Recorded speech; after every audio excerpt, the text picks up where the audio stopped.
Mes chers amis, mes bien chers compatriotes, puisque malheureusement les affaires de pédophilie semblent éclore ces temps-ci, un peu comme les bourgeons de printemps, je vous invite dans ma cave aux archives à une petite séance de ciné-club citoyen.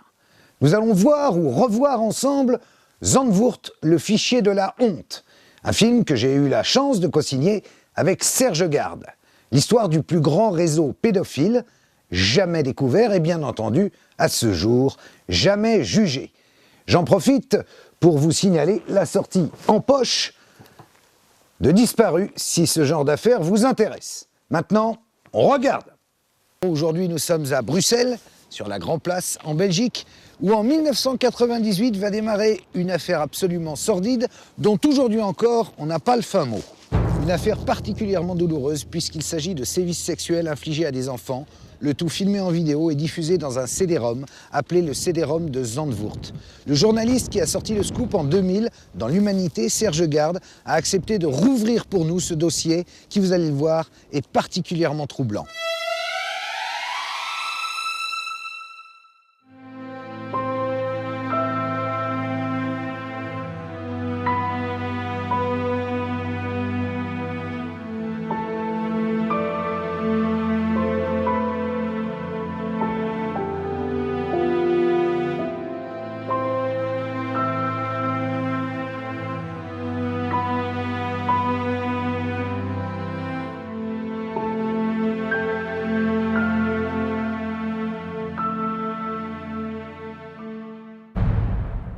Un CD-ROM.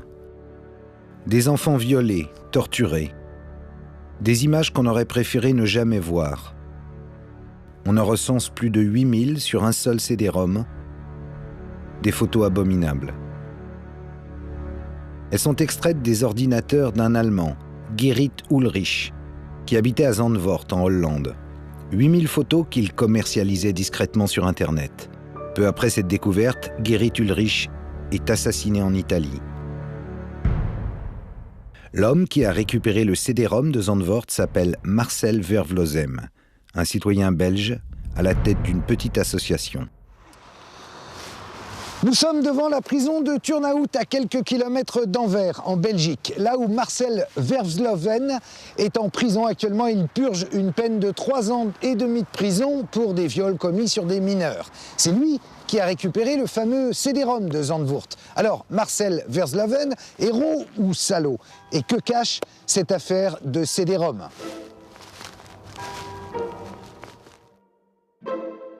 Pour découvrir ce qui se cache derrière cette mystérieuse affaire, direction Bruxelles.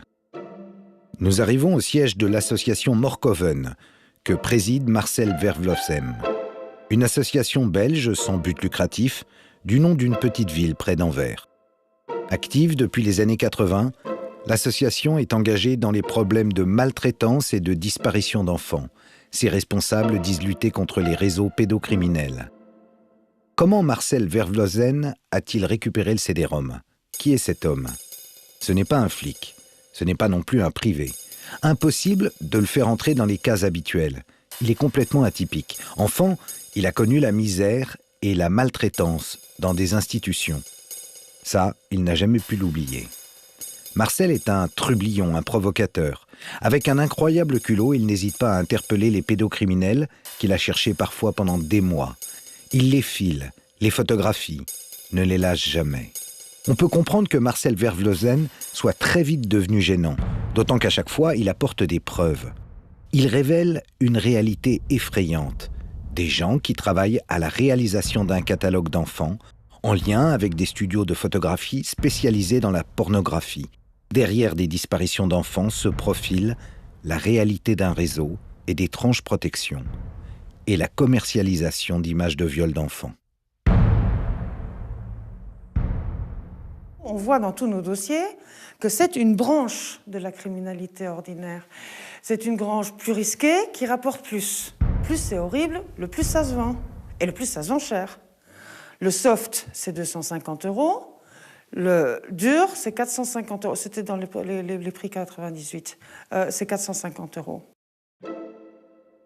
Le 27 juillet 1993, Manuel Schadwald disparaît à Berlin, à l'âge de 12 ans. À la demande de sa famille, lassé par les lenteurs de l'enquête policière, Marcel Verflossen se met sur la piste du jeune disparu. Une traque qui va l'amener en Allemagne, où son association enquête sur les activités pédosexuelles d'une certaine clientèle de bars de nuit. Petit à petit, le réseau prend forme. En voici l'organigramme. Au cœur du système, plusieurs bars à Berlin. Toutes se rejoignent autour de ces 3 bars, qui sont le Pinocchio, le Tabasco et le Dachka. C'est des gens qui font leur marché. Ils décident, on a un enfant, le père ça va, on ne va pas avoir de problème avec lui. Là, il faut faire attention parce que la mère est un peu hystérique. Et c'est comme ça que ça fonctionne. Donc, si vous voulez, vous comparez ça dans un monde plus traditionnel, comme un café des artistes ou un café de musiciens, etc. Mais là, c'est les cafés des pédos. Entre-temps, Marcel Verflossen met la main sur une cassette intitulée Madère. Tournée au Portugal, on y découvre les activités de 3 pédocriminels, dont un Belge et un Hollandais, qui racolent de jeunes garçons sur la plage avant de filmer leurs ébats sexuels dans des chambres d'hôtel. Marcel remet cette cassette à la police portugaise, permettant plusieurs arrestations au Portugal en 1997, ainsi qu'en Belgique. Sur un passage de la cassette tournée en Allemagne, Marcel reconnaît le jeune Manuel. La piste conduit à un certain Robbie van der Planken.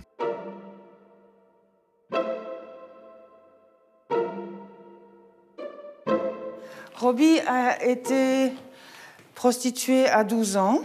Il dit qu'il l'a fait de son plein gré pour l'argent. Il dit qu'il gagnait à l'époque 300 000 francs belges par mois. Robbie, une ancienne petite victime, engluée dans le réseau en qualité de rabatteur. Marcel le rencontre à Amsterdam, en compagnie de José Dessart, un journaliste de la RTBF. La rencontre est filmée. Marcel connaît si bien le dossier qu'il parvient à déstabiliser Robbie qui finit par parler du jeune Manuel. Je ne savais pas encore que Manuel avait 12 ans et demi ou 13 ans, car je m'en suis toujours tenu à un âge minimum de 14-15 ans. En fait, 14 ans est encore trop jeune. On a beaucoup d'ennuis à Amsterdam et à Rotterdam avec la police des mœurs, si on traite avec des jeunes de cet âge-là. Pour détourner l'attention sur d'autres, Robbie parle. Il décrit les activités du réseau. Des snuff movies où l'on filme la mise à mort d'enfants, Robbie dit n'en avoir jamais vu. Mais il reconnaît le tournage de films hard, où la vie des enfants est en danger.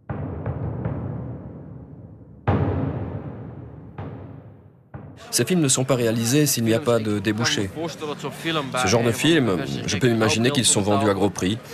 Mais le risque n'est rien pour les 2 ou 3 vendeurs si les films peuvent être écoulés sur un marché suffisamment important. C'est toujours une question d'offre et de demande. Mais en francs belges, cela peut dépasser 1 million. Si le film est fait sur demande. On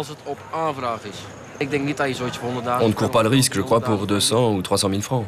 Peu à peu, un lien se précise entre le jeune Manuel et les activités de Robbie, qui tente de se défausser sur son amant, le nommé Gerrit Ulrich. Cet homme de 49 ans est apparemment chargé de la diffusion des images sur Internet. Évidemment, Marcel s'empresse d'aller au contact d'Ulrich à Zandvoort, une station balnéaire en Hollande. La rencontre s'effectue dans l'appartement même d'Ulrich le 11 juin 1998. Ulrich était ivre ce soir-là. Il était complètement bourré. Ulrich l'a amené chez lui. Marcel a vu un appartement très luxueux, très moderne. Et 8 ordinateurs. Sur chaque ordinateur, il y a du pédoporno. Alors il dit, Ulrich, là, il y a quand même quelque chose qui ne va pas. Du pédoporno partout. Il dit, il faudrait appeler la police. Et Ulrich dit, non, je donne un CD-ROM où il y a Manuel. Et tu vas retrouver Manuel.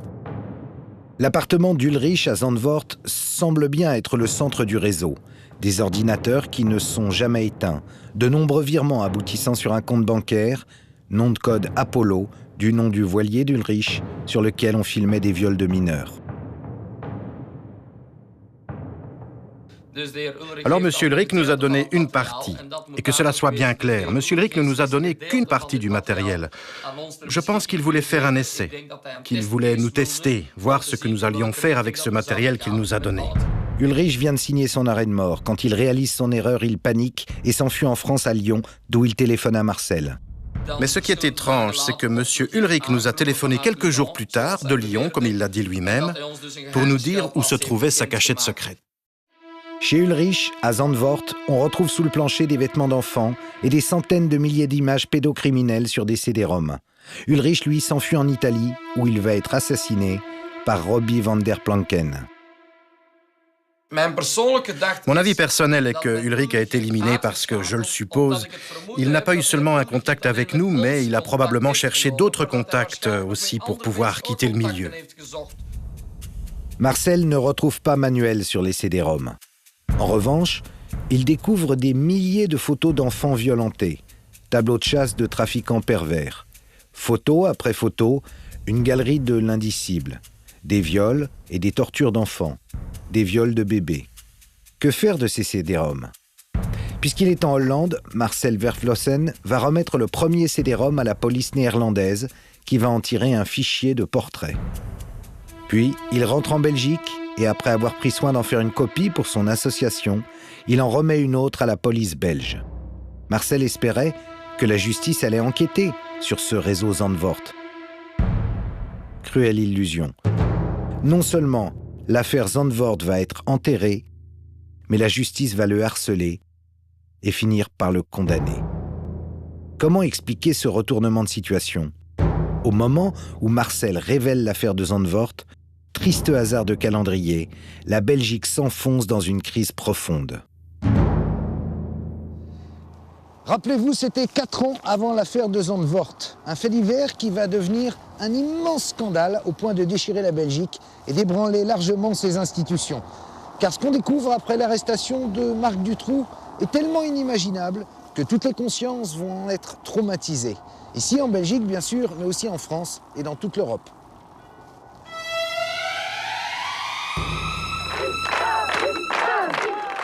On m'avait manqué. Sabine et Laetitia sortent de l'enfer, d'une geôle aménagée par Marc Dutroux, dans le sous-sol de son domicile où elles ont été séquestrées et violées. Souvenez-vous, août 1996, 2 jeunes filles séquestrées, Sabine et Laetitia, sont libérées sur les indications de Marc Dutroux. Arrêté, ce criminel avoue le meurtre de 2 autres fillettes, Julie et Mélissa, kidnappées le 24 juin 1995. Leurs corps sont déterrés en septembre dans une propriété de Marc Dutroux. Des perquisitions s'ensuivent. 400 cassettes vidéo sont saisies. Elles ne seront pas exploitées au cours de l'enquête. En septembre, on déterre les ossements d'Anne et Effier, 2 autres victimes. L'émotion fait place à l'horreur lorsqu'il apparaît au cours de l'instruction confiée au juge Conroth que la gendarmerie disposait depuis longtemps de très nombreux éléments pour arrêter Marc Dutroux. Salaud! Fumier! Un certain Michel Nioul est associé aux agissements de Dutroux. Qui est Michel Nioul ? Un personnage de la haute société qui n'a jamais caché qu'il organisait des parties fines réservées aux Gotha belges. Pourquoi Marc Dutroux, petit trafiquant, minable voleur de voitures, est-il en relation avec Nioul ? Dutroux est-il un pervers qui chasse des fillettes pour lui-même ou est-il le pourvoyeur de partous de la bonne société ? L'hypothèse d'un réseau est au cœur de l'enquête. Après tout, peut-être y a-t-il d'autres victimes vivantes, des témoins ? Et que fait le juge d'instruction, le juge Conroth ? Il va avoir une idée qui n'a pas souvent cours. Il va lancer un appel à témoins à toute la Belgique. Il va donner un numéro vert. Il va assurer aux gens qui ont des informations l'anonymat. Bien sûr, il faudra qu'elles donnent leur identité à la justice, mais elle ne sera pas divulguée, leur identité. Et il va recevoir des tas de coups de fil. Et là, la Belgique commence à trembler. Je ne parle pas du peuple qui trouve que c'est une bonne initiative que de se poser cette question, vu le nombre de victimes, mais je parle des autorités, parce que tout d'un coup, des témoins commencent à faire des récits incroyables. Une cellule hautement qualifiée de la gendarmerie auditionne ces témoins, baptisés X1, X2, X3.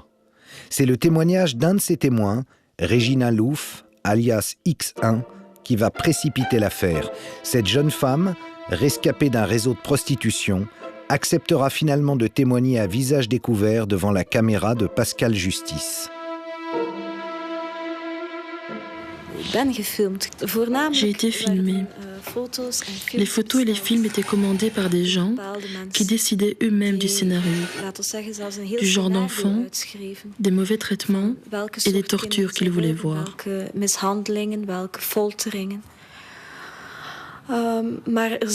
il y avait également des photos et des films commerciaux qui devaient simplement être distribués dans un réseau de pédophiles beaucoup plus conventionnel. Au début, il y avait des enfants amenés par leur famille, qui étaient préparés à être abusés. Ensuite, on est passé à des enfants kidnappés dans la rue. Ils étaient terrorisés et les abuseurs aimaient ça. Prendre des enfants dans la rue représentait un risque énorme, mais ça rendait le jeu encore plus excitant. Et on va avoir des convictions, c'est que non seulement on la rencontre elle, mais on en rencontre d'autres, c'est qu'il y a des lieux qui se croisent, c'est qu'il y a des témoignages qui se croisent, alors que ces jeunes femmes ne se connaissent pas. Elles ont vécu des choses avec des personnages identiques, parfois dans des lieux identiques, et surtout des événements incroyables auxquels l'imagination laisse pantois quand on pense à des chasses d'enfants qu'on laissait courir dehors nus, qu'on essayait d'attraper, enfin des trucs, des horreurs. Et tout ça aurait été fait dans une société bourgeoise, pour ne pas dire plus. Donc, voilà, l'enquête là-dessus a été que Regina Louf, un titre dans la presse a bien résumé l'état d'esprit des enquêteurs, égale Louf, c'est-à-dire cinglé. Les témoins X font peur. Regina Louf est diffamée, discréditée. L'équipe de gendarmes concernée est mise au placard. L'opinion publique se hérisse. Il y a deux communautés en Belgique. Et cette union, elle est fragile. Et il faut savoir que la famille royale représentait le lien entre ces deux communautés. Et que si certaines personnes avaient évoqué dans certains témoignages quelques implications plus ou moins proches de la famille royale, alors là, cette Belgique, elle aurait peut-être pu...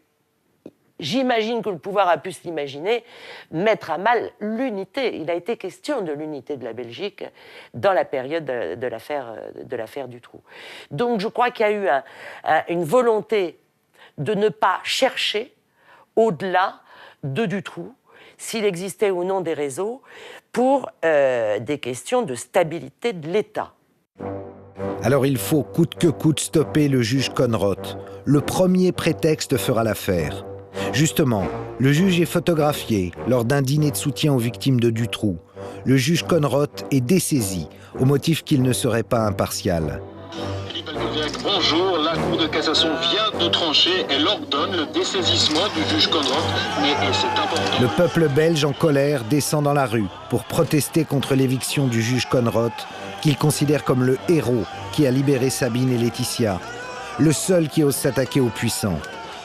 Le 30 octobre 1996, 350 000 personnes, selon la police, défilent silencieusement dans les rues de Bruxelles.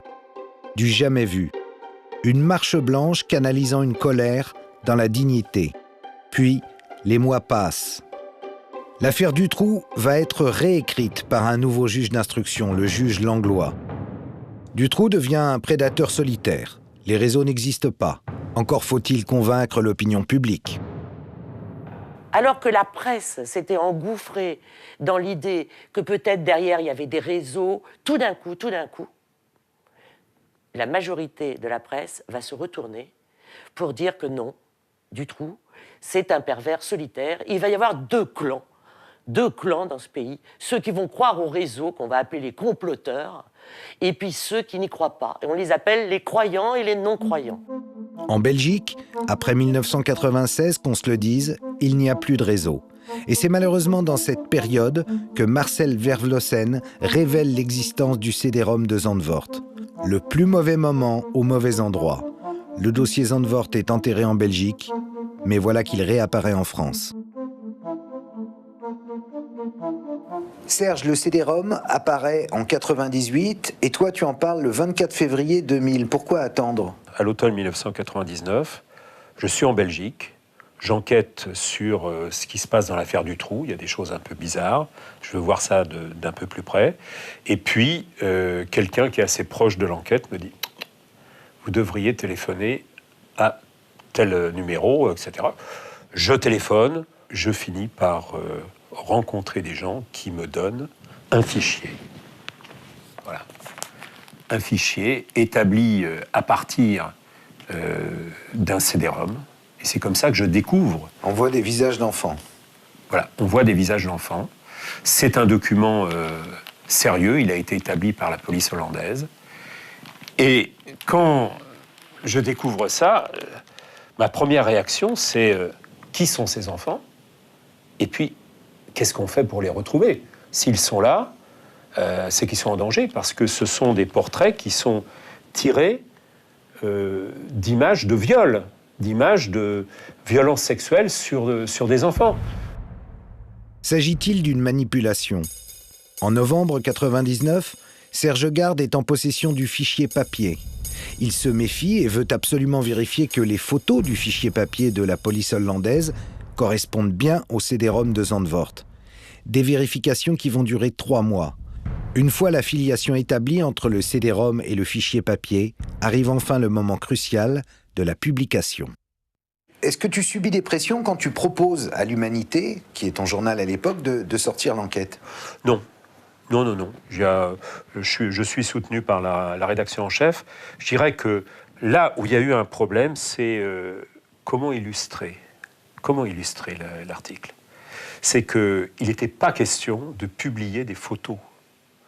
Mais comment montrer que ça existe sans révéler les photos. Là, on a eu une hésitation, mais pendant 3 jours.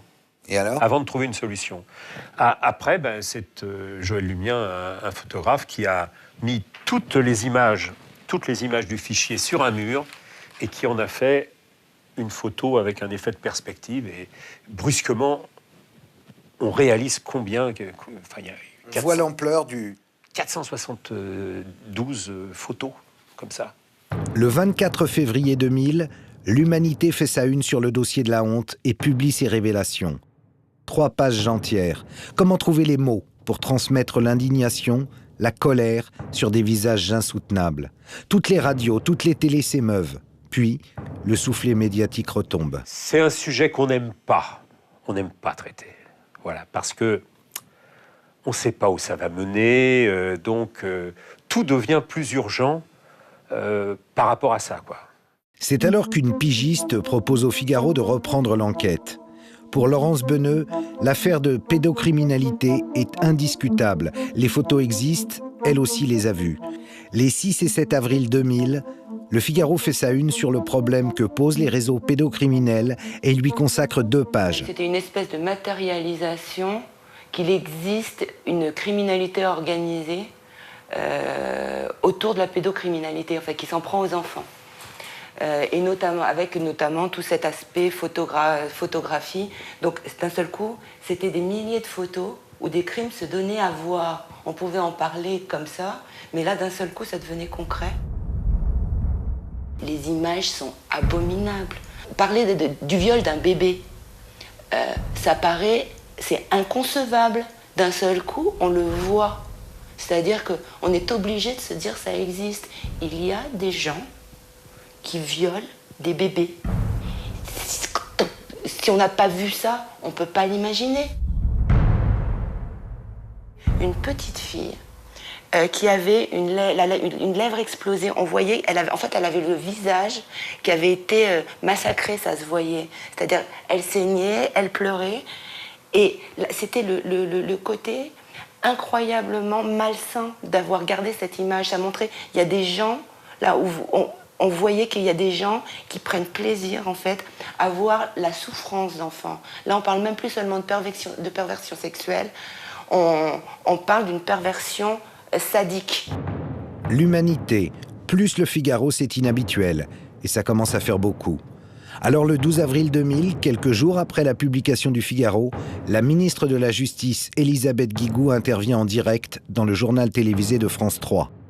La police et la justice ne peuvent rien faire puisque ce sont des photos de visage. Ce qu'il faut, c'est faire un travail très minutieux pour confronter ces photos aux images pornographiques qui sont dans le CD-ROM que nous ne disposons pas.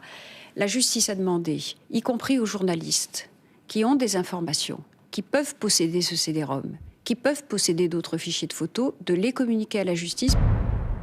Elle lançait un appel aux journalistes qui auraient des documents à les remettre à la justice parce qu'il y avait une volonté d'enquêter.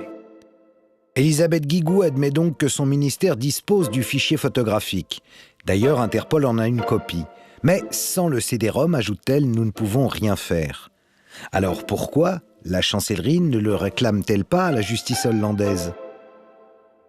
Serge Garde, le journaliste de l'Humanité, fournit le CD-ROM et le fichier au procureur général. C'est pas habituel. Un journaliste n'est pas un auxiliaire de police.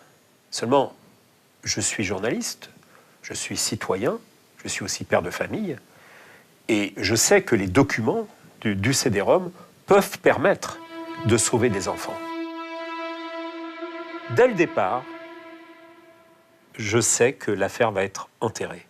Parce que précédemment, cette magistrate s'est illustrée en distribuant des non-lieux dans ce genre d'affaires. C'est une spécialiste dans le genre, oui. Est-ce qu'on pourrait dire qu'elle a été placée là pour faire ça? Tu sais, Karl, dans tous les milieux, il y a des gens dogmatiques. Et quand quelqu'un est persuadé que ces affaires-là, c'est du fantasme, qu'est-ce que tu veux faire? C'est pas forcément quelqu'un qui va être complice ou qui va soutenir un réseau. J'ai pas d'éléments pour pouvoir le dire. Mais je constate simplement que, dès le départ, on va confier cette enquête à quelqu'un qui n'y croit pas. Et pour celles et ceux qui en douteraient encore, il suffit d'écouter la réaction du substitut des mineurs à Paris, Yvon Talec, lorsqu'il exprime son point de vue devant les caméras de France 2 le 16 mai 2000 à propos du CD-ROM de Zandvoort. Les mineurs ont été photographiés la plupart du temps avec non seulement leur accord, mais l'accord de leurs parents. Et certaines des photos sont en plus des matériaux très anciens, puisque nous savons déjà que certaines photos remontent aux années 70 ou 80. Et il faut aussi minimiser, en tout cas en France, la portée de cette affaire, dans la mesure où de nombreux enfants qui sont présentés ici ne sont pas des enfants français. Le chef du parquet des mineurs qui explique aux 20h qu'il faut minimiser l'affaire. On en reste sans voix. Ces propos indignent de nombreuses associations, notamment Innocence en danger. Sa présidente, Oméra Sellier, invite donc le procureur Talec dans une réunion organisée à l'UNESCO. Je lui ai posé des questions sur ce qu'il avait déclaré publiquement à la télévision, à savoir les enfants étaient pour la plupart pas français, ce à quoi j'ai répondu « Et alors, français ou pas français, qu'est-ce qu'il en savait? Sur les photos, il n'y a pas la nationalité de l'enfant. » Et deuxièmement, il avait dit que pour beaucoup, les parents étaient consentants. Et ce à quoi j'avais dit « Et alors, ça veut dire que si les parents veulent prostituer leur enfant, en France, on est d'accord avec ça. » Et là-dessus, le procureur avait quitté la salle, sachant qu'auparavant, il avait exigé, lors de l'invitation que j'avais faite, qu'il n'y ait aucun journaliste lors de cette rencontre, ce que j'avais respecté. Un procureur de la République du parquet des mineurs est capable de dire que des parents ont le droit de donner à la consommation sexuelle leurs enfants. Mais c'est vraiment un déni de justice complet. C'est, de mon point de vue, une méconnaissance des lois. Ça pourrait s'appeler proxénétisme. Ça pourrait s'appeler viol. Ça aurait dû s'appeler viol.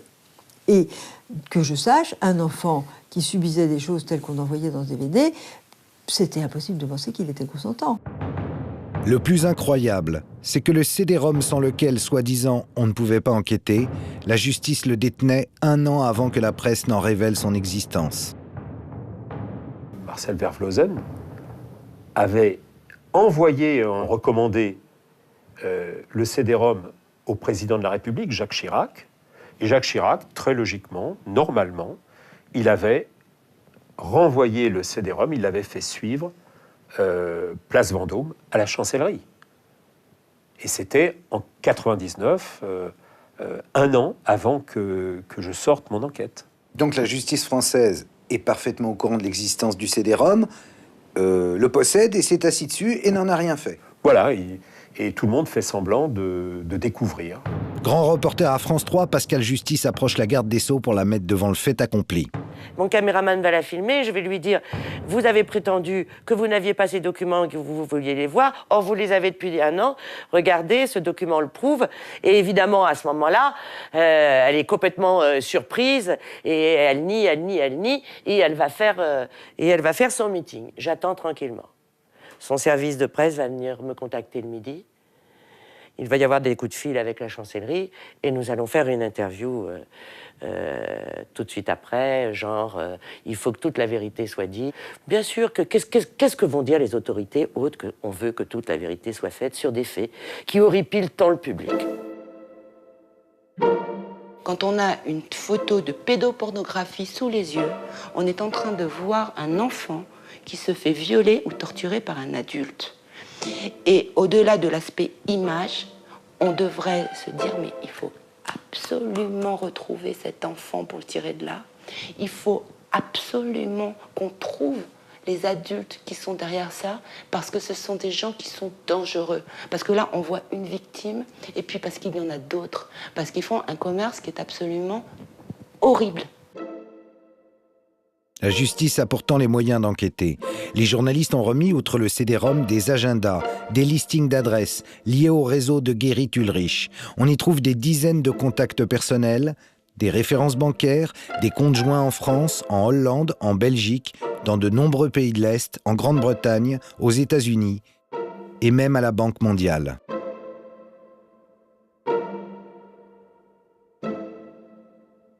Et j'apprendrai en lisant des articles dans la presse parisienne, c'est-à-dire que les confrères ont été informés par le parquet que ces carnets d'adresses ne contenaient que des adresses de boulangers, de coiffeurs, enfin des adresses sans intérêt. Sans intérêt pour la justice. Qu'elle nous explique qu'elle n'a pas les moyens de remonter ses pistes, ce serait préoccupant mais crédible. Mais affirmer que ces documents sont sans intérêt confine à la désinformation. Par ailleurs, ce qu'on n'avait pas prévu au ministère, c'est que dès la publication de l'enquête, le téléphone n'arrêtait pas de sonner au standard de l'humanité.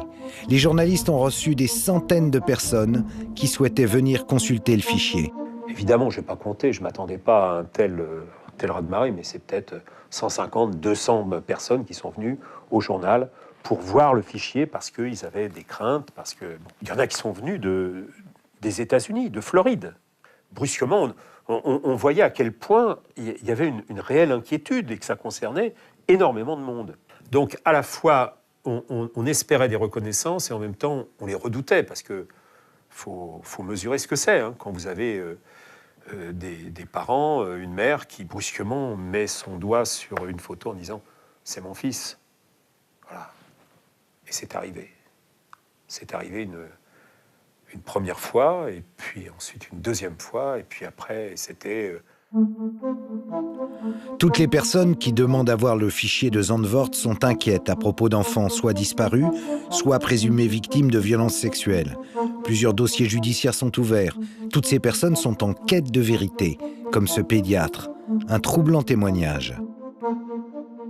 Le docteur Spitz est pédiatre. Il consulte le fichier, reconnaît 2 enfants venus dans son cabinet, se plaignant d'abus sexuels, des témoignages que les juges n'ont pas pris au sérieux. Vous savez, dans la vie, on peut toujours se tromper. Mais là, trop, c'est trop. Parce que l'enfant m'a dit quand même, il y a plus d'1 an. Et il y a des messieurs qui prennent des photos. Et ils dessinent des caméras sur ces dessins. C'est un hasard, c'est bizarre quand même. Et on le retrouve en photo.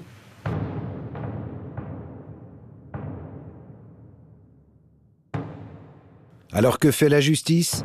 La consultation du fichier est finalement autorisée dans les gendarmeries. Oh, pas pour longtemps. Quelques semaines seulement. Et les reconnaissances se multiplient. Plusieurs familles françaises disent reconnaître leur enfant sur le fichier. On a des informations judiciaires en cours et ces photos pourraient aider ces enquêtes. Au lieu de donner ces photos, ces documents à des fins d'enquête, aux enquêteurs, aux magistrats instructeurs, enfin à tous ces gens qui sont déjà en train de travailler sur ces dossiers, on ne leur donne pas. On ouvre une information judiciaire à part.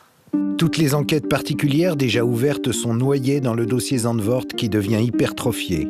Au total, 81 mineurs sont reconnus par des proches. Un tournant dans l'enquête, mais direction l'impasse. Qu'elles soient effectuées devant les journalistes ou devant les gendarmes, toutes les reconnaissances sont qualifiées d'erreurs. Pas une mère, pas un médecin, pas un travailleur social ne sera cru. Tous se trompent. Des erreurs, ça reste à démontrer.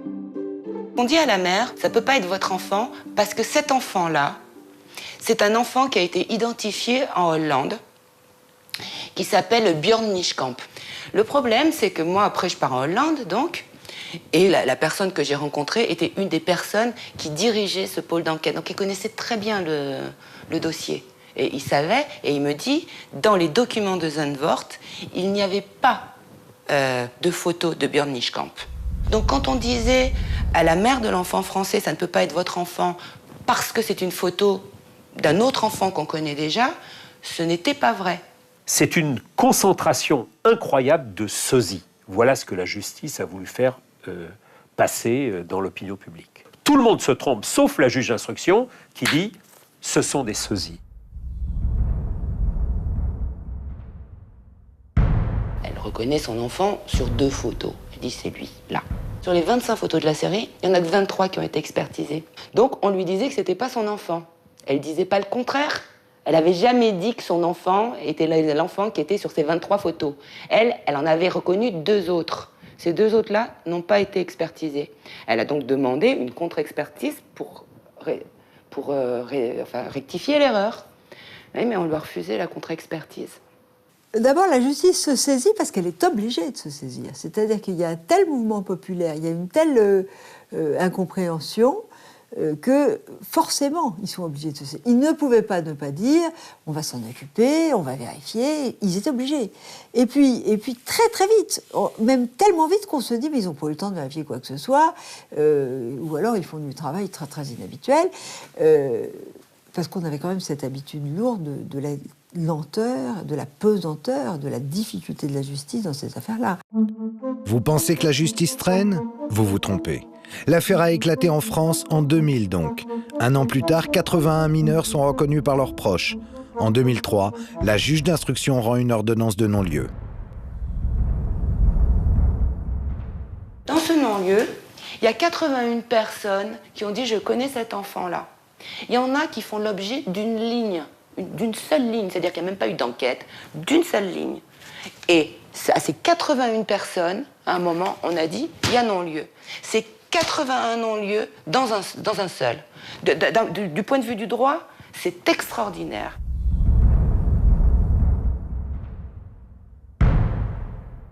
Et certains de ces enfants ont été du coup rendus aux parents ou à la personne qui en a eu la garde, dont ils parlaient comme leur abuseur. Ces enfants ont été tellement ballottés, tellement broyés, tellement pas crus, tellement détruits, et ont été témoins de la destruction de leur famille autour d'eux à cause du fait qu'ils avaient parlé d'un abus sexuel. Qu'ils m'ont dit, ils sont plusieurs à m'avoir dit, j'aurais jamais dû parler. Ils l'ont dit avec des mots différents, mais c'est ça qu'ils ont dit. Donc moi, j'ai pas été étonnée, j'étais furieuse, parce que c'était quand même tellement spectaculaire et des vraies preuves qu'on se disait quand même, c'est quand même fou que même ça, il n'existe pas. On sait que des enfants ont été reconnus sur ces photos, et ça n'a pas déclenché quoi que ce soit judiciairement intéressant. Au fond, la justice a rejeté tout ce qui leur a obligé à pousser l'enquête. Les 81 mineurs reconnus ne seraient pas ceux qu'on croyait, admettons. Mais s'il y a une erreur sur la personne, alors dans ce cas-là, il n'empêche que derrière chaque photo se trouve bien un enfant réel. Et on en revient à la question qu'on se pose depuis le départ, depuis le début de l'enquête. Qui sont ces enfants? Que fait-on pour les retrouver? Et là, Silence radio. Comment expliquer une telle absence de réaction face à une criminalité aussi grave ? La présidente d'Innocence en danger ne peut se satisfaire de la situation. Elle retourne voir le procureur Yvon Talec. La seule réponse que j'ai eue, c'était que je devais cesser de m'acharner sur Zandvoort. Je ne m'acharnais pas du tout, je voulais juste comprendre, parce qu'il y avait des gosses derrière, que je devais cesser cet acharnement parce que ce dossier ne se rouvrirait jamais. L'enterrement du CD-ROM de Zandvoort passe mal. Entre deux enquêtes en Afrique du Sud et en Amérique latine, un rapporteur spécial de l'ONU fait escale à Paris. J'ai appris qu'il y avait en France du trafic et de la prostitution touchant les enfants et que cela constituait un problème inquiétant.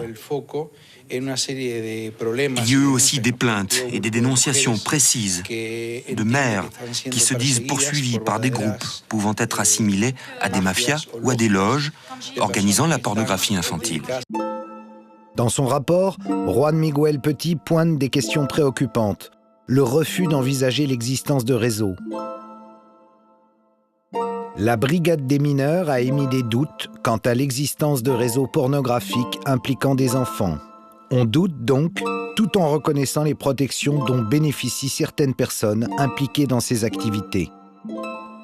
Le rapport relève également de nombreux dysfonctionnements dans le traitement judiciaire des dossiers de violences sexuelles sur des mineurs et préconise la création d'un organisme indépendant pour lever les blocages.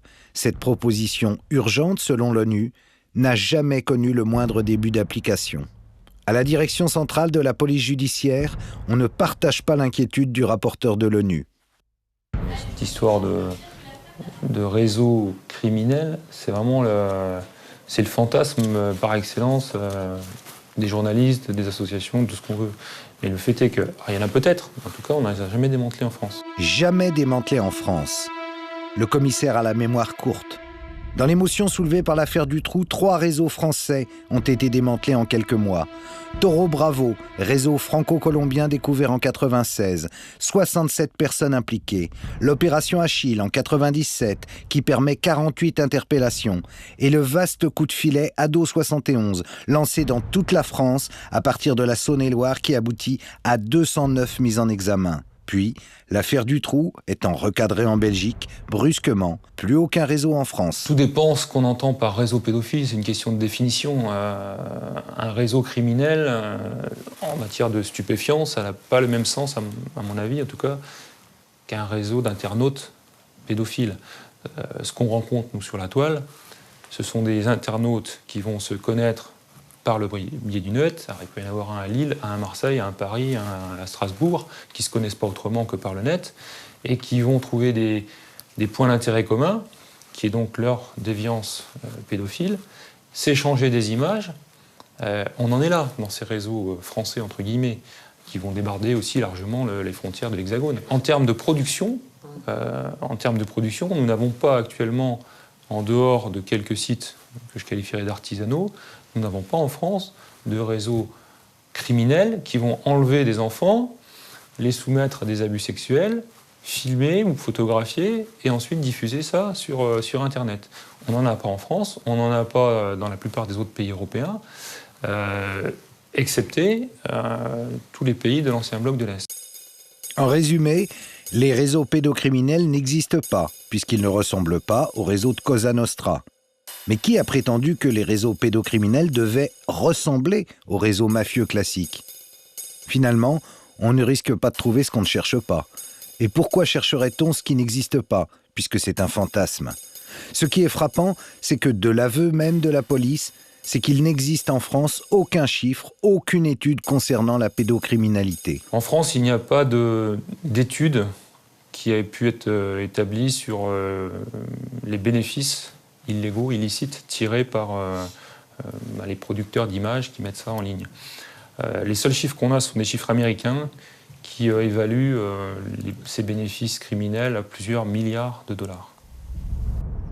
En 2003, l'affaire du CD-ROM de Zandvoort est donc définitivement enterrée. Et en 2004 s'ouvre, au palais de justice, le procès de Marc Dutroux, après 8 années d'instruction.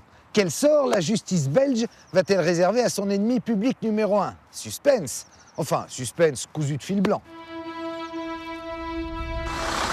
Marc Dutroux, pourquoi vous ne donnez pas les noms du prétendu réseau? Parce que je ne connais pas. Après 8 années d'une enquête mouvementée qui a débuté sur l'hypothèse d'un réseau, le dossier a été réorienté après le dessaisissement du juge Conrot. Le procès va-t-il faire émerger la vérité? Dutroux, pourvoyeur d'un réseau ou psychopathe solitaire? C'est l'enjeu des 5 semaines du procès. J'ai même vécu cette dichotomie journaliste croyant-non croyant au sein de ma propre chaîne. La personne qui faisait les éditos, les comptes rendus du procès, a commencé très fort la première journée en disant et de sources proches de l'enquête, on se rend bien compte que la thèse du réseau ne tient pas. Et moi, j'étais en train d'aller interviewer les parents de Julie et Mélissa qui refusaient cette parodie de justice. Les parents des victimes de Dutroux déplorent que la thèse du réseau soit écartée. Quand on était encore à l'époque de la disparition des enfants et qu'on ne savait absolument rien, nous, on était simplement des parents qui avaient porté plainte contre X. On a le sentiment d'être toujours des parents contre X. Si ce n'est que la séquestration des enfants, on est certain qu'elle s'est produite chez Dutroux. C'est Marc Dutroux qui a mis le feu aux poudres. L'enlèvement de Sabine, dit-il, c'était à l'origine pour le réseau. La thèse du réseau, c'est Dutroux qui l'a avancée, sans toutefois le dénoncer. Pour son ancien avocat, Maître Magnier, il est pourtant difficile de ne pas y croire. S'il y a un réseau pour des voitures volées, s'il y a un réseau pour de la drogue, s'il y a un réseau pour la prostitution, pourquoi n'y aurait-il pas un réseau aussi pour les enfants ou les très jeunes filles? La clé du procès, c'est lui, Michel Nioul, l'organisateur des parties fines de la bonne société belge. Michel Nioul peut être le lien entre Dutroux et le réseau. Mais Nioul, qui ne cache pas ses hautes relations, arrive libre au procès. Visiblement pas du tout inquiet sur son sort. Il se dit victime des apparences. Je corresponds. Je corresponds parce qu'il faut reconnaître que j'ai été partouzeur pendant quelques années, dans les années 85 à 89. Je corresponds parce que je suis un homme d'affaires. Je corresponds parce que je connais des gens haut placés. Aucune de ces personnalités haut placées ne viendra témoigner au procès. Michel Nioul est reconnu coupable d'être le chef d'une association de malfaiteurs active dans le trafic de drogue et d'êtres humains. En revanche, il a été acquitté pour les enlèvements d'enfants.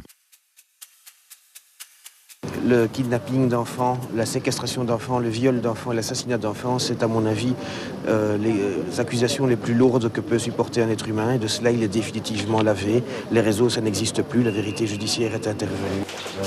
Libéré en 2006, Nioul va rester tristement célèbre. Si un jour je suis lâché, il y a une chance sur 2 qu'on me plaindra. De Dutroux, on a fait un monstre. De moi, on m'a présenté comme le diable. Trop de questions sont restées en suspens. Pourquoi fréquentait-il Dutroux? La drogue a-t-elle servi au paiement de l'enlèvement des victimes de Dutroux? La vérité judiciaire correspond-elle à la vérité des faits? Mais moi, je suis déçu comme il l'a quitté, je suis déçu. Moi pas, je dis yes. Dutroux prend le maximum, la Belgique d'en haut respire. Un tout petit peu. Bien sûr, je ne peux pas être satisfaite de la condamnation d'un Dutroux solitaire. Pourquoi ? Parce que je ne peux pas être satisfaite de l'enquête qui permet cette condamnation. Cette enquête, elle n'a pas été sérieusement menée. Difficile également d'être satisfait avec ce qui s'est passé dans l'affaire du CD-ROM de Zandvoort. Le dossier est totalement enterré. Quant à l'homme par qui le scandale est arrivé, Marcel Vervlozen, il est en train de mourir à petit feu derrière moi dans cette prison lugubre.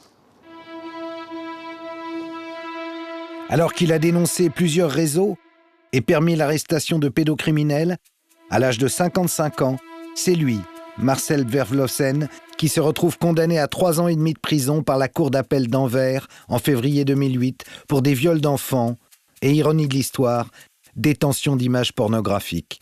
Souffrant de diabète et d'un cancer avancé, l'état de santé de Marcel est plus qu'alarmant.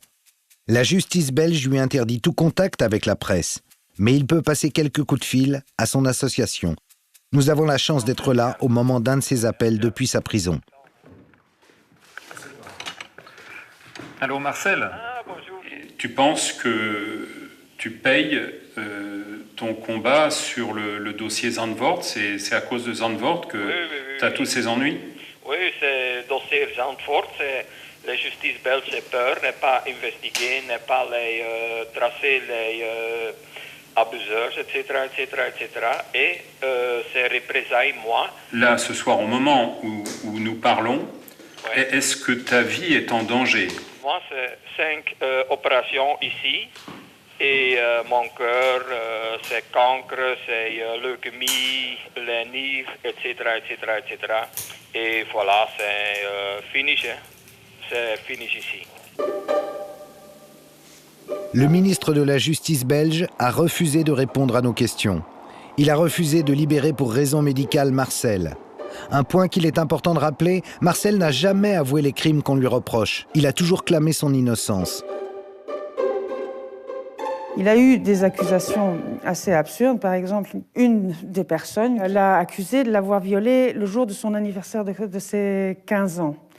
Or, cette semaine-là, Marcel a pu produire, parmi les pièces de sa défense, un certificat médical selon lequel il sortait de l'hôpital en chaise roulante avec une jambe qui venait d'être réparée, qui était pleine de broches, où il y a un inversement des rôles, où les témoins sont accusés des crimes qu'il reproche. Alors, ça veut dire quoi?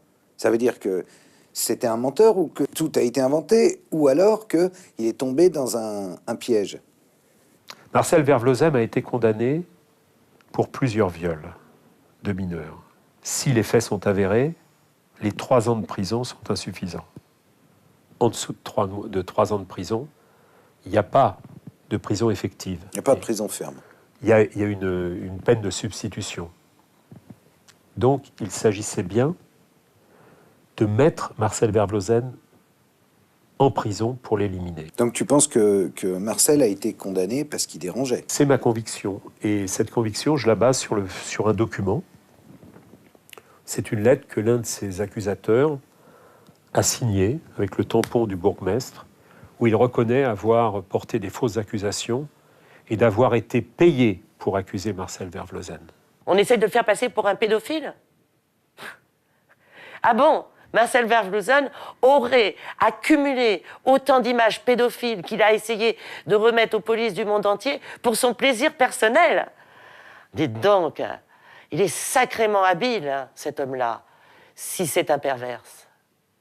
Marcel Vervlozen, c'est un emmerdeur. Il a révélé, en pleine affaire du trou, des choses qu'il n'était plus possible de voir ou de montrer. Et il le paye. On l'a dit, c'est un emmerdeur, Marcel. Lorsqu'il révèle au grand public l'existence du CD-ROM en 98, de nombreuses informations lui parviennent du monde entier. Il en transmet certaines à plusieurs autorités européennes, dont la France. Ces informations pouvaient nourrir plusieurs dossiers d'instruction en cours. Mais le dossier Zandvoort est classé sans suite. Cette inertie va peser sur certaines célèbres affaires de pédocriminalité en France. En 2005, un méga procès débouche sur 62 condamnations à Angers. Zandvoort ne sera pas évoqué. Dommage. 5 enfants identifiés sur le fichier étaient de la région. Rappelez-vous aussi l'affaire des 7 jeunes filles disparues dans l'Yonne.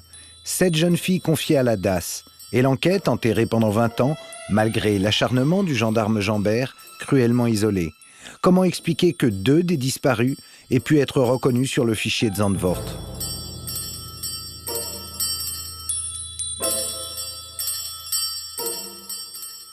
On a eu d'abord Liliane Renaud qui a reconnu sa sœur.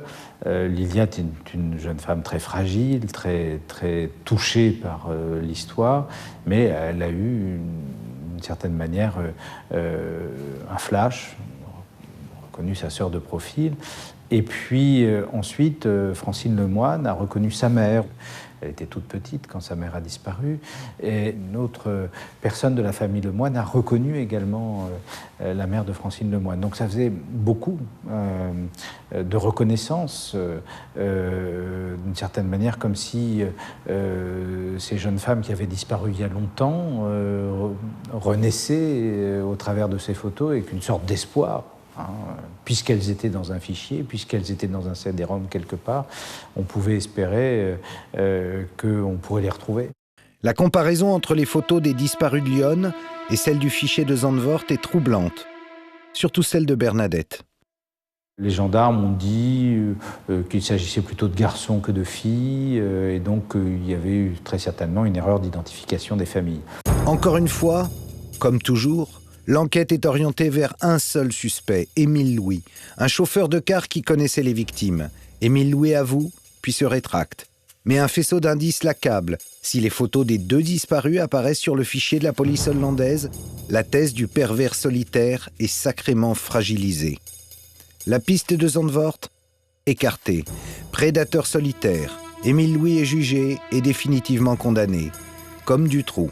Dommage qu'on n'ait pas posé la question. Si Émile Louis n'a jamais été un accro de l'Internet, comment expliquer que 2 des disparus se retrouvent identifiés sur le CD-ROM de Zandvoort ? Que ce soit en France ou en Belgique, on constate dans ce type de dossier toujours les mêmes refus d'enquêter, toujours les mêmes blocages, des lenteurs et finalement le même type de dysfonctionnement. C'est quand même curieux. Que reste-t-il finalement de l'enquête de Zandvoort? Un non-lieu global, des parents qui se sont tous trompés en reconnaissant leurs gamins et une concentration extraordinaire de sosies. Finalement, dans cette affaire, le seul condamné, ça sera Marcel Vervloezem. Un bilan qui ne permet pas d'être vraiment satisfait de la justice et qui peut même, on le comprend, susciter beaucoup de colère. Parce que dans ce dossier Zandvoort, comme dans d'autres, les grands oubliés, ce sont toujours les petites victimes, les enfants. Quand on regarde les milliers d'images du CD-ROM, on se surprend à penser que le phénomène pédocriminel est profondément sous-estimé, alors qu'il pose, et il faut le dire, un véritable problème de santé publique. En fait, depuis quand se préoccupe-t-on de l'état des enfants ? Évoquer les réseaux pédocriminels vous classe très vite dans la catégorie des crédules, voire des comploteurs. J'en sais quelque chose. Croire ou ne pas croire au CD-ROM, telle n'est pas la question. Le CD-ROM existe. Les enfants du CD-ROM ne sont pas virtuels. On les voit violés. Sauf à nous apprendre que ces victimes ont été retrouvées, personne ne peut affirmer qu'elles ont été activement recherchées. Comment expliquer cette indifférence ? À bien y réfléchir, la prise en compte de la maltraitance des enfants, ça remonte à quand ? Depuis quand en parle-t-on ? Quand j'ai commencé à faire de la prévention des agressions sexuelles, en 86, on me disait « mais c'est dans les milieux ruraux ». Il n'y en a pas, ça n'existe pas. C'est des fantasmes. Toutes les petites filles ont toujours rêvé d'être sautées par leur papa. Ça n'existe pas. Et puis les enfants, ça ment. C'était ça la petite musique jusqu'au milieu des années 85. Présidente du collectif féministe contre le viol, le docteur Piette mène un combat patient et tenace. Pour elle, le silence qui entoure les violences sexuelles subies par des enfants n'a rien d'étonnant. On n'est pas en train de croire que ça existe. Donc si ça n'existe pas, il n'y a rien à faire.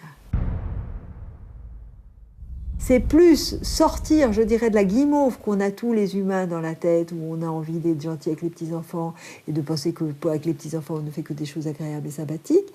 C'est ça l'idée qu'on a. Et penser aux affreuses choses qu'on fait sur les enfants, c'est dérangeant. Donc plutôt, on ne les voit pas. Et ce n'est pas une question de moyens, ou alors ça serait des moyens de formation, etc. Mais c'est plus sortir de cette guimauve qu'on a tous.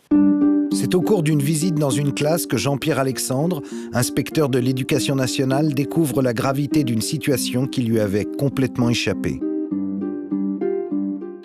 Près de mon bureau, il y avait une classe de perfectionnement, classe où l'on regroupe les élèves en grande difficulté scolaire, qui ont donc de très grandes difficultés, voire incapacités à faire les apprentissages. Je suis allé inspecter la maîtresse, à sa demande d'ailleurs.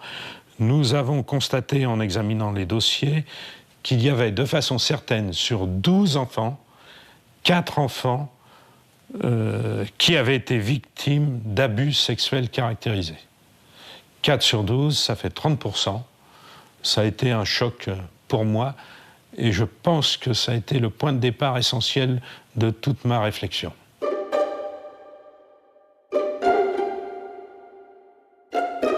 Dans cette circonscription que j'avais en charge, à faire entre 10 et 20 signalements par an. Donc, signalement de soupçons d'abus sexuels sur ces enfants dans le cadre familial. À l'échelle du département, cela ferait plus de 250 enfants victimes chaque année. J'ai été mal vu de certaines structures parce que je signalais trop. Je dis au moins, je pèse mes mots, au moins la moitié des enfants en grande difficulté d'apprentissage, souvent classés, le mot est terrible, classés, hein, souvent classés débiles légers ou débiles moyens, donc QI en dessous de 80, ont été victimes d'abus sexuels. Et c'est la raison de leur difficulté d'apprentissage. Ça touche toutes les catégories sociales, toutes, sans aucune exception, toutes les ethnies, ça touche toute la société. Ces choses qui nous dérangent profondément, nous ne voulons pas les voir. Patricia fut l'une des petites victimes du silence. À 8 ans, elle a été violée par un instituteur dans son appartement de fonction, au sein même de l'école. Son calvaire a duré plusieurs années. Parfois, l'enseignant invitait un collègue. L'école était devenue l'endroit de tous les dangers. Du coup, Patricia a cessé d'apprendre. Il lui aura fallu 35 ans pour briser le silence qui l'étouffait. Elle accepte de témoigner. C'est la première fois. Il me disait toujours que c'était normal, que toutes les petites filles pouvaient le faire. Le dire à ma mère, elle m'aurait même pas cru. Personne ne m'aurait cru. Ils m'ont toujours dit que si je parlais, qu'on me prendrait pour une folle. J'étais des fois malade, je mangeais pratiquement plus. Même le médecin disait à ma mère que c'était de la comédie, enfin des caprices. Alors si un médecin ne se rend pas compte que je vais pas bien, qui aurait pu s'en rendre compte? Surtout quand je revenais de chez l'instituteur. C'était, je me lavais vite fait et j'avais pas faim et j'allais me coucher. J'étais pas la victime, c'était moi la coupable. Le cas de Patricia est exemplaire. Elle n'a pas fait d'études, elle parle de sa vie passée en termes de gâchis. Le viol qu'elle a subi enfant a également rétréci son espace vital. Alors qu'elle habite à 50 km de Paris, c'est la première fois qu'elle vient dans la capitale. Depuis qu'elle a pu se libérer de son lourd secret, Patricia peut se reconstruire. Et puis je commence à me dire que c'était pas la faute de la petite fille que j'ai été, que c'était les salauds. Plus le temps passe, puis je me dis la petite fille que j'ai été n'était pas coupable. Et en fait, on disait, nous, le tabou, c'est pas de violer son enfant, le tabou, c'est que ça se sache. Ça, c'est insupportable. Et en vrai, la faute, elle est sur la petite qui parle, elle n'est pas du tout sur le violeur. Et au fond, c'est ça qu'on est en train d'essayer de casser. Et on se rend compte que c'était tellement profondément ancré, tellement ancien, que c'est trop violent pour les gens. Les réactions à l'arrestation de Roman Polanski nous offrent un formidable miroir des ambiguïtés de la société française. Le viol d'une fillette, une simple affaire de mœurs, vieille de 30 ans. Le seul scandale, c'est l'arrestation du cinéaste. Pour Frédéric Mitterrand, ministre de la Culture, l'arrestation du cinéaste est épouvantable et dénuée de sens. Un homme qui viole une petite fille, 13 ans, c'est une petite fille, hein. En tout cas, c'est mineur. Par sodomie, avec drogue et alcool, qui a une affaire avec la justice du pays où il commet ça, et qui fuit. Le fait qu'il soit rattrapé 30 ans après, je veux dire, c'est assez légitime, puisqu'il n'a pas payé à ce moment-là. Et c'est pour ça que c'est très irritant que des ministres de l'État puissent dire, même pas grave, pour de rien. Ça c'est compliqué. Ainsi, Bernard Kouchner, ministre des Affaires étrangères, intervient auprès de son homologue aux États-Unis, Hillary Clinton, pour demander ni plus ni moins la libération de Polanski. Le nombre de procès de violeurs d'enfants a prodigieusement augmenté ces dernières années. Les condamnations sont de plus en plus lourdes. On pourrait en conclure qu'enfin, la société est sortie du déni et qu'elle a une réaction à la hauteur du phénomène criminel. Mais est-ce qu'on en est si sûr ? Pour le savoir, je vous propose de revenir quelques instants sur l'affaire du pédophile Francis Évrard. Vous savez, celui qui avait violé le petit Ennis, une affaire qui a vraiment défrayé la chronique. Il a fait la une de toute la presse. Il cristallise sur lui toutes les colères, tous les rejets. On le qualifie de monstre. Et c'est vrai, son crime est inexcusable. Quelques semaines après être sorti de prison pour des faits similaires, le 15 août 2007, Francis Évrard enlève un garçon de 5 ans prénommé Ennis. Il l'enferme dans un box sordide où il va lui infliger des violences sexuelles. Fort heureusement, il n'a rien fait pour passer inaperçu. Évrard porte un bras en écharpe, dans un plâtre bleu, il arbore une casquette rouge, il prend un taxi avec l'enfant. Aussi, lorsque le dispositif Alerte Enlèvement est lancé sur toutes les télévisions, Évrard est vite retrouvé. Le petit Ennis est vivant. L'émotion est très forte dans tout le pays. C'est vrai qu'après le kidnapping de mon fils et après les retrouvailles, Madame Dati, la garde des Sceaux, est venue à notre domicile pour nous dire donc qu'elle était avec nous et que tout serait mis en œuvre pour que ça ne se reproduise plus. Ensuite, Monsieur le Président de la République, Monsieur Sarkozy, nous a reçus donc gentiment à l'Élysée, et éventuellement également pour nous donc proposer son soutien, nous dire qu'il serait à notre côté, qu'il nous comprenait, qu'il comprenait notre douleur, notre souffrance. Mais ça a été que ça. 2 ans plus tard, Francis Évrard, le violeur, est jugé par la cour d'assises à Douai. Le procès fait l'unanimité sur un point. Le cas Évrard démontre l'échec de la prise en charge des prédateurs sexuels. Évrard a passé la moitié de sa vie derrière les barreaux, sans être soigné. Aucun de ses passages en prison n'a empêché la récidive. Lorsqu'il est libéré, il n'obtient même pas de rendez-vous immédiat avec un psychologue. Ces pédophiles pervers ne sont ni des monstres, ni des diables. Ce sont des hommes qui ont eu une enfance. Bien souvent, cette enfance a été fracturée par des viols, très souvent. Et il est indispensable de pouvoir les prendre en charge sérieusement, ou alors on les enferme définitivement, on ne s'occupe plus de ces personnes et on les met au banc définitivement de la société. Évrard dit avoir été violé lorsqu'il était enfant. Il n'a pas été cru et n'a jamais eu de suivi psychologique. Et c'est une peine éliminatoire qui est prononcée contre lui. Il ne sortira probablement plus de prison. Et au fond, qu'est-ce que c'est un récidiviste? C'est jamais qu'un crétin qui s'est fait gauler 2 fois. Et si je réfléchis à la fonction que ça a, ce prédateur récidiviste, monstrueux, épouvantable, antifautable, eh ben c'est pour sortir de la tête ou pas réfléchir sur l'ensemble de ces viols qui sont commis, je dirais, tranquillement, en dehors de toute sanction. Qu'est-ce que c'est un papa qui viole sa femme, sa fille, tous les soirs pendant 15 ans? Quand il tombe ce jour-là, ça va être un primo-délinquant. Et d'ailleurs, il sera en liberté jusqu'au jugement parce que c'est un primo-délinquant. Et au fond, s'attaquer comme ça au récidiviste, nous emmener la foule sur le récidiviste gravement dangereux, vilainement monstrueux, c'est là aussi pour banaliser l'ensemble de ces viols que vivent les victimes sans que personne s'y intéresse. Selon plusieurs estimations convergentes, un viol sur 100 seulement fait l'objet d'une plainte, ce qui signifie que 99% des violeurs échappent à toute sanction et que leurs victimes sont condamnées à souffrir en silence.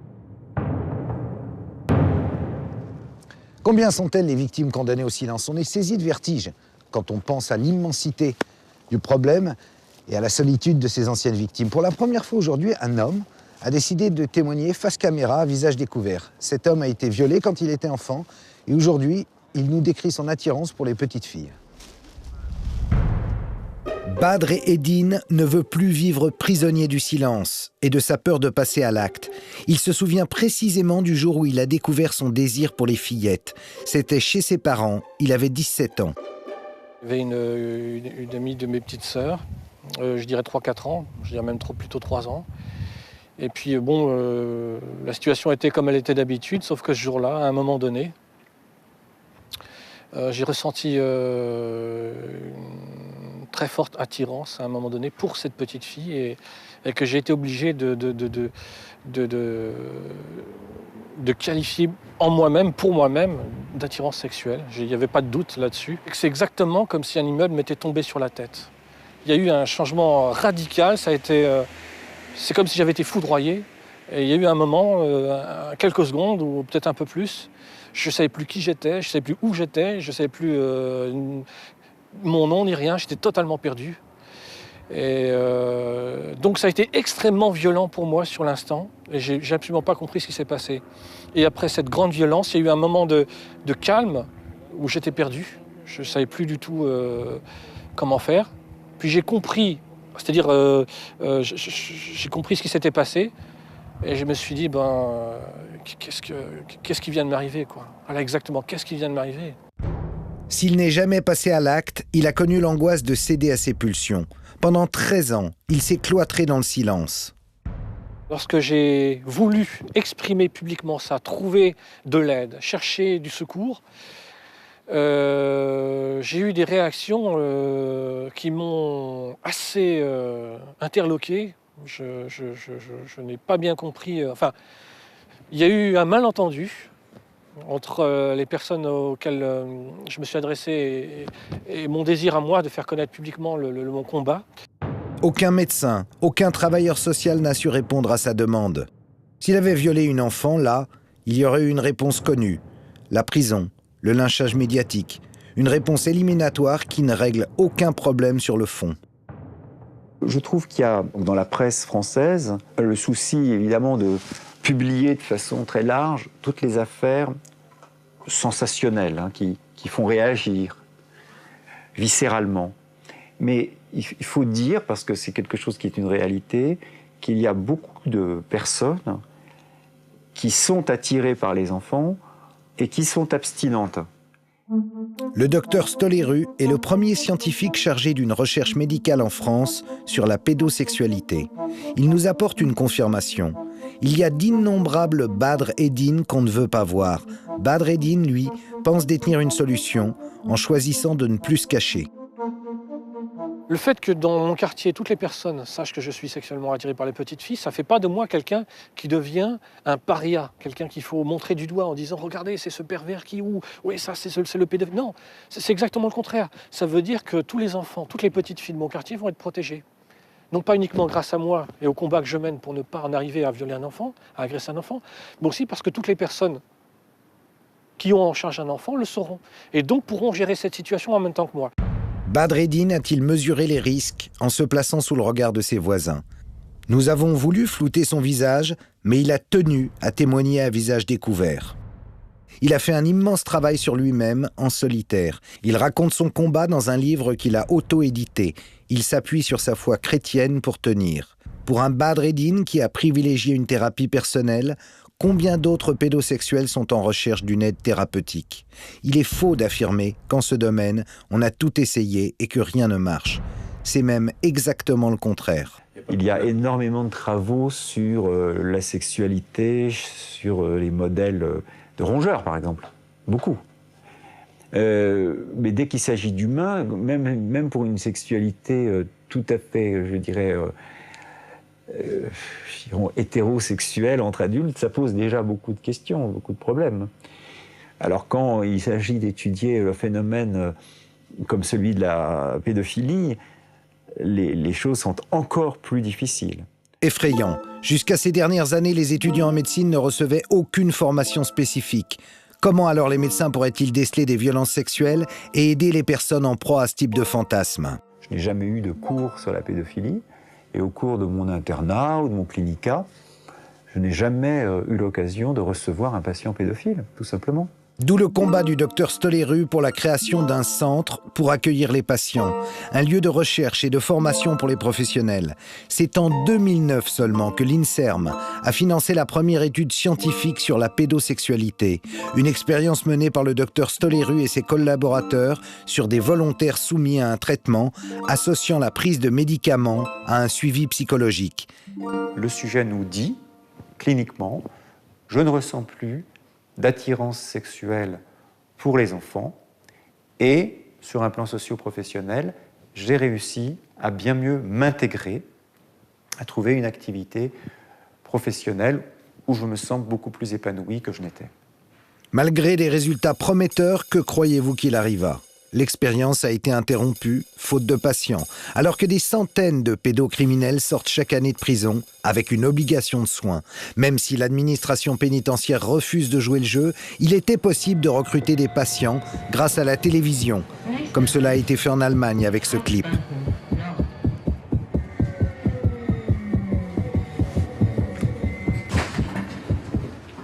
Lieben Sie Kinder mehr als ihnen lieb ist? Es gibt Hilfe. Le docteur Stoléru et plusieurs ONG ont demandé la diffusion de ce clip en France. Le gouvernement a refusé. Dommage, car en Allemagne, il y a eu plus de 500 appels en quelques semaines. Je crois que c'est quelque chose qui n'a pas traumatisé l'Allemagne. Il n'y a pas eu de psychose, comme certains en France m'ont dit. Il y aura une psychose si vous faites ça. Aujourd'hui, quelques années après, aucune psychose ne s'est déclarée en Allemagne suite à la diffusion sur la ZDF de ces spots.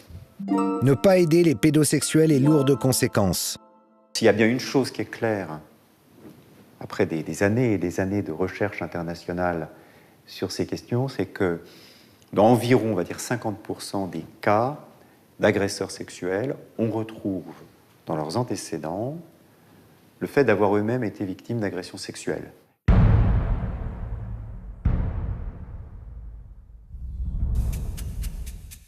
Il aura fallu plusieurs années à Bad Redin pour établir un lien entre son attirance sexuelle pour les petites filles et un traumatisme de sa petite enfance. C'est seulement à l'âge de 30 ans qu'il comprend.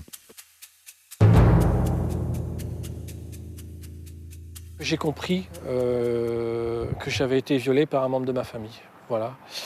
Et j'avais 30 ans en 2001, j'avais 30 ans précisément. Comme s'il existait un tiroir dans lequel le petit enfant que j'étais avait caché tout ça là-dedans et qu'il avait fallu attendre jusqu'à l'âge de 30 ans pour que ça puisse sortir. Les viols qu'il a subis entre 3 et 7 ans, il les a inconsciemment enfouis dans sa mémoire. 23 ans d'amnésie. Ce qu'a ressenti Bad Redin, le docteur Muriel Salmona l'explique. Travaillant en réseau, cette spécialiste de la violence nous décrit les mécanismes naturels qui permettent la survie d'une victime. Dans le cas de violences très très graves, particulièrement les violences sexuelles, parce qu'elles sont vraiment totalement incompréhensibles, on se retrouve dans l'incapacité de pouvoir mettre des mots, de pouvoir réagir face à cette violence et de pouvoir trouver en fait une explication ou une rationalisation à ce qui est en train de se passer. Donc c'est comme si le cerveau se retrouvait en panne.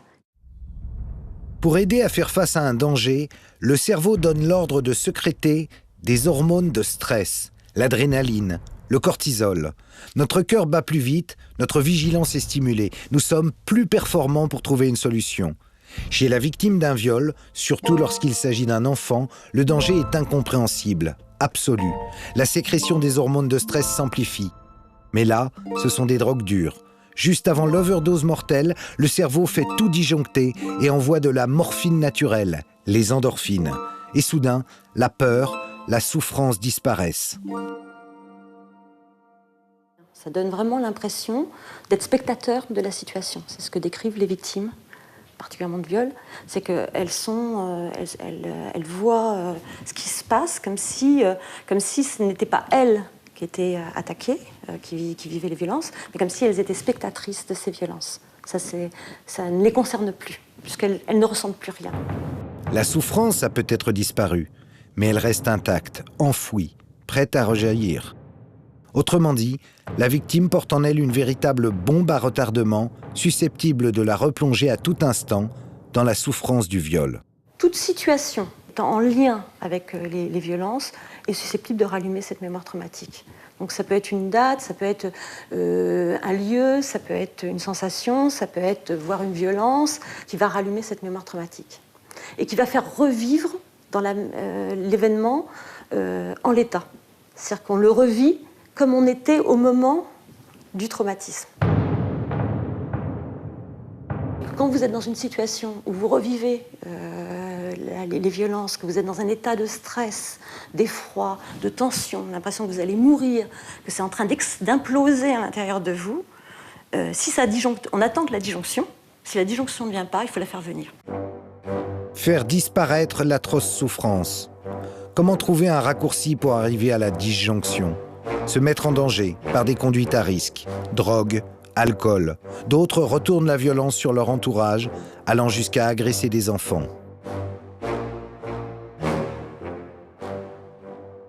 Et si on est violent en reproduisant à peu près en l'état les violences qu'on a subies dans l'enfance, on aggrave encore plus le stress, on se remet encore plus en scène, de façon encore plus incohérente, encore plus sidérante, puisqu'on reproduit quelque chose qu'on nous a fait et qui nous a fait si mal.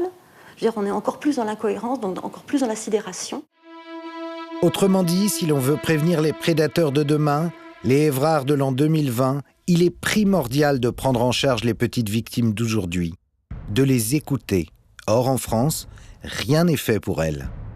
Un certain pourcentage de ces victimes laissées à l'abandon deviendront les prédateurs dans quelques décennies.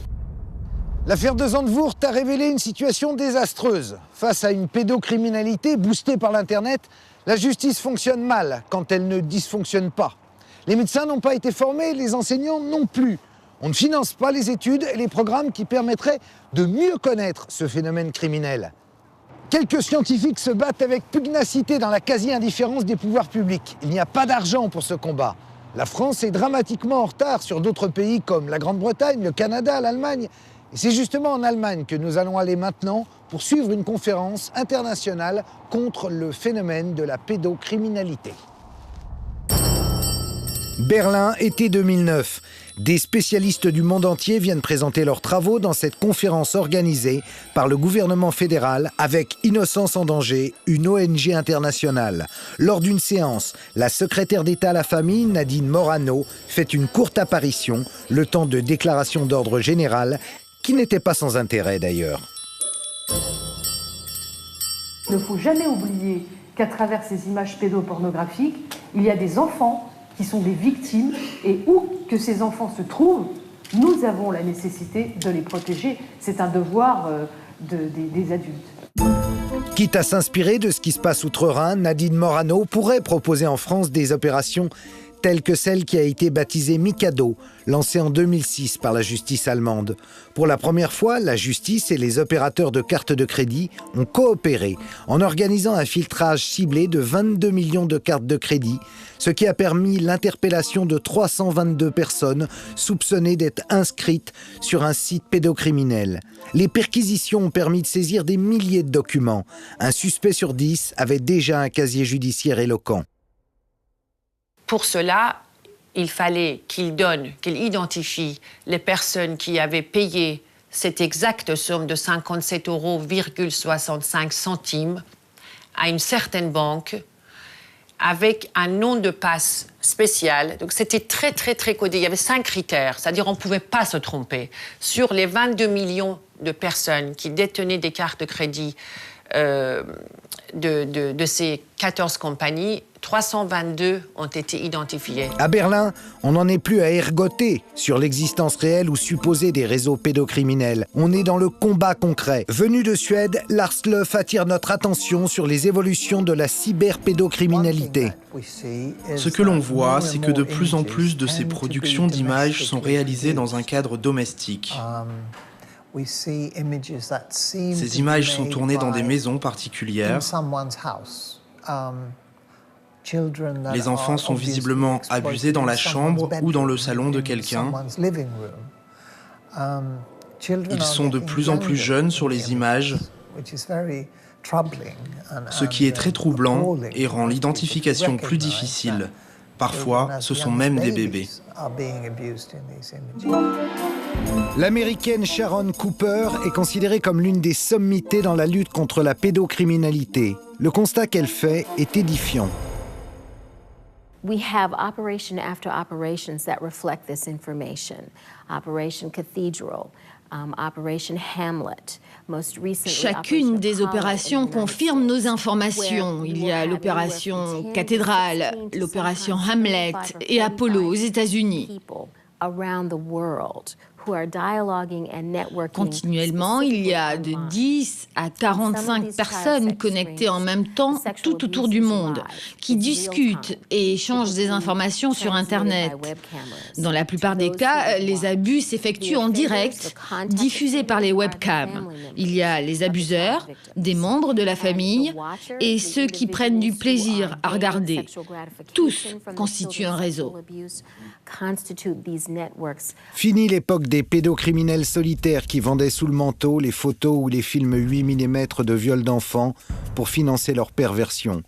L'artisanat a été balayé par les nouvelles technologies.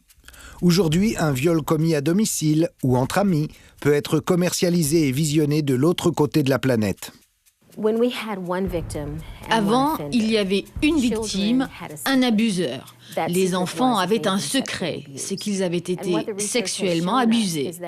Les recherches ont montré que les enfants exposaient leurs secrets au grand jour quand ils étaient prêts. Bien souvent, ce n'était pas pendant l'enfance. Les victimes faisaient des révélations à l'âge adulte, quand ils sentaient que l'abus était suffisamment loin pour en parler. Avec l'Internet, le secret de l'enfant n'en est plus un. L'abus devient visible. Oui, visible, et parfois même dans le monde entier.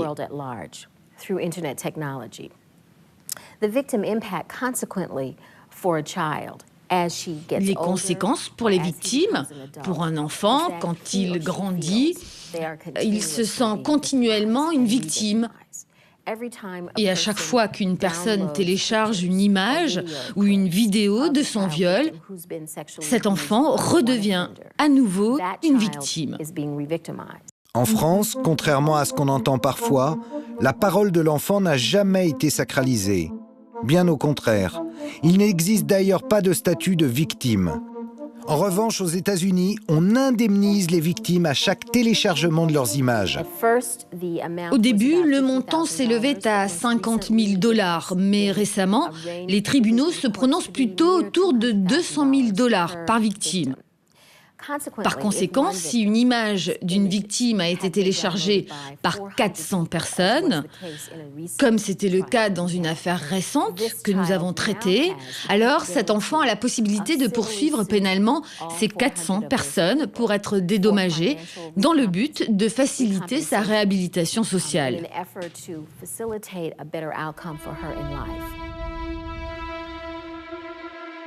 On entend souvent dire que la vie d'un enfant violé est fichue. Et pourtant, c'est faux. C'est faux si les adultes le croient et qu'ils le prennent en considération, qu'ils prennent en considération son récit. Pour peu qu'on les aide à surmonter le traumatisme, ces enfants blessés peuvent redécouvrir la vie. Je vous propose de partir en Suisse où plusieurs petites victimes du CD-ROM de Zandvoort se retrouvent sous la houlette de l'organisation Innocence en danger. Gstaad, en Suisse. Ce village regroupe les résidences de célébrités, dont celle, ironie du destin, de Roman Polanski. C'est aussi le lieu où sont organisés les camps d'été d'Innocence en danger. Ici, chaque année, plusieurs petites victimes du réseau Zandvoort sont accueillies et prises en charge. Et oui, les petites victimes françaises vont trouver en Suisse ce qui n'existe pas en France. On leur fait faire donc des ateliers qui sont extraordinaires le matin. Quand ils font des sculptures, ils nous font des sculptures complètement dingues. Les peintures, la même chose. Ils ont un atelier photo. Pour ces enfants-là, c'est quand même un petit peu important. Et ils nous font des photos. Ils se prennent en portrait les uns les autres. Et il y a des photos extraordinaires qui en ressortent. Ici, tous les enfants ont en commun un lourd passé. Les adultes les aident à se reconstruire avec des résultats si étonnants, si concrets, qu'une université allemande étudie ce phénomène de résilience.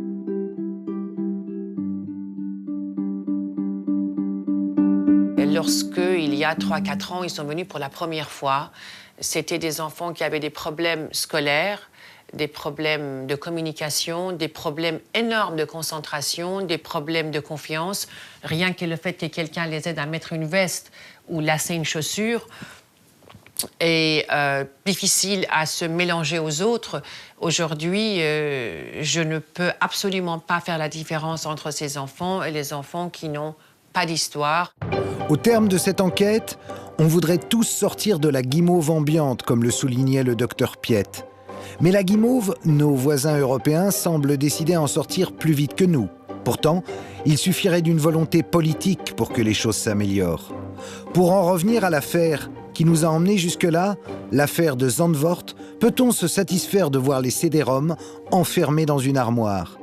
Car au début, Serge Garde n'en avait qu'un, mais à l'issue de son enquête, aujourd'hui, il se trouve en possession de centaines de milliers de documents pédocriminels, tous retrouvés à Zandvoort, sur les ordinateurs de Gerrit Ulrich. Ou bien la justice me les demande en bonne et due forme, et je les lui remets, ou alors elle doit me mettre en examen pour détention de matériel pédopornographique. Donc tu vas finir comme Marcel en prison. J'en doute. Pour l'instant, en France, c'est plutôt l'étouffoir. Parce que utiliser tous ces CD-ROM, ça veut dire il faut des moyens, il faut des enquêteurs, etc. C'est tellement plus facile de regarder ailleurs et de faire comme s'il n'y avait rien. Nous voici donc au bout de notre contre-enquête. Nous vous avons présenté l'affaire du CD-ROM de Zandvoort en essayant de ne rien vous cacher. Mais comme vous, j'ai constaté qu'il y avait un certain décalage entre la réalité d'un côté, celle de la pédocriminalité, et celle des discours officiels en Europe, qui prétendent que tout est fait pour lutter contre. Maintenant, c'est à vous d'agir et de réfléchir en fonction de votre conscience. Après tout, chaque pays a la justice et la police qu'il mérite. Bonsoir.